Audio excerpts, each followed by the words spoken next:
Welcome back, ladies and gentlemen, to another video here on the Deaf Crime YouTube channel.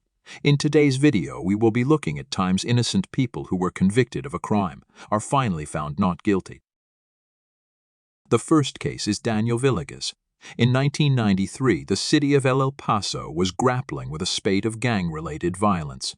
On April 10th, two teenagers were tragically killed in a drive-by shooting, a crime that sent shockwaves through the tight-knit community. Amidst the fear and outrage, the police quickly focused their investigation on Daniel Villegas, a 16-year-old high school student with a troubled past. Under intense questioning, Daniel confessed to the murders, claiming he was a member of a local gang and had committed the crime to impress its leaders.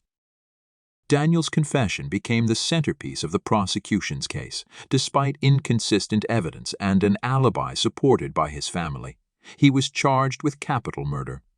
In 1995, a jury found him guilty, and he was sentenced to life in prison without the possibility of parole.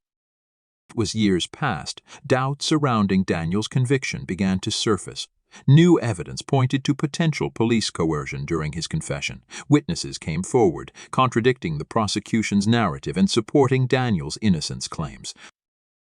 Daniel's case attracted widespread attention and support from activists, lawyers, and journalists. A tireless legal battle ensued, spearheaded by dedicated defense attorneys who tirelessly sought justice for their client.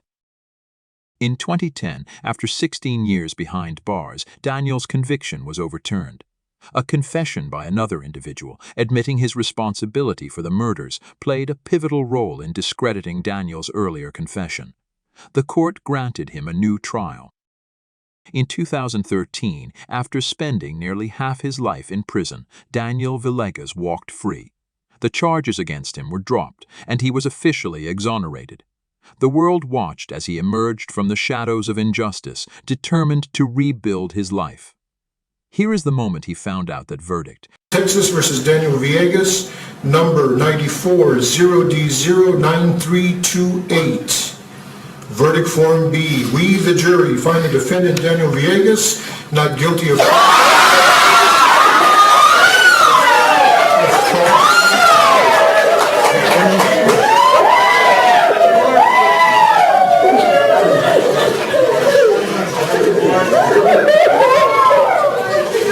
Ladies and gentlemen, is this your verdict?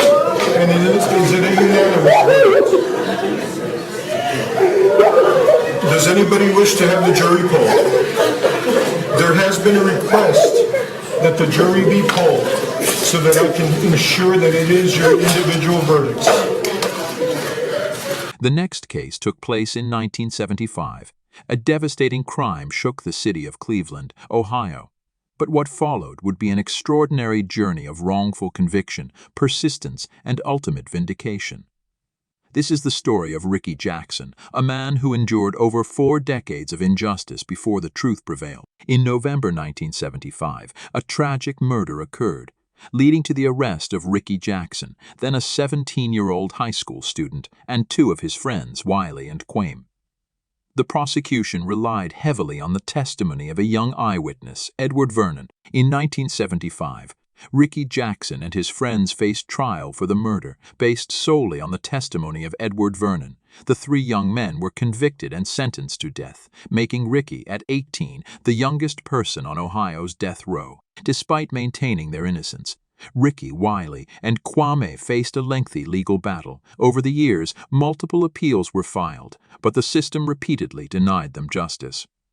Ricky's sister, Ruby, tirelessly championed their cause, working with lawyers and advocates to uncover the truth. In 2011, a chance encounter between Edward Vernon and a filmmaker working on a documentary about wrongful convictions changed everything. Vernon admitted that he had lied at the trial, and Ricky, Wiley, and Quame were not involved in the crime. The revelation of Vernon's confession set the wheels of justice in motion. In 2014, after spending almost 39 years in prison, Ricky Jackson and his friends were exonerated. They were finally released, stepping into a world that had changed drastically since their incarceration.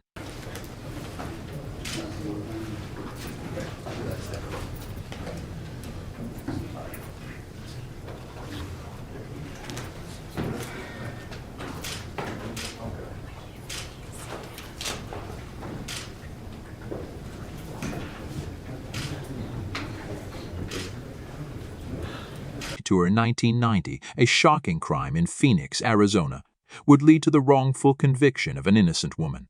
This is the story of Deborah Milk, a mother whose life took a tragic turn through a web of deceit and the quest for justice. In December 1990, a terrible crime occurred.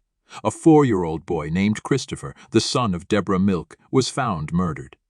The investigation led the authorities to Deborah, who would face a trial that would change her life forever. In 1990, Deborah Milk was arrested and charged with the murder of her son. The prosecution's case rested on a confession allegedly given to Detective Armando Salde during an unrecorded interrogation. There was no physical evidence linking her to the crime. Throughout the trial, Deborah Milk maintained her innocence. However, the prosecution presented the detective's testimony as evidence of her guilt.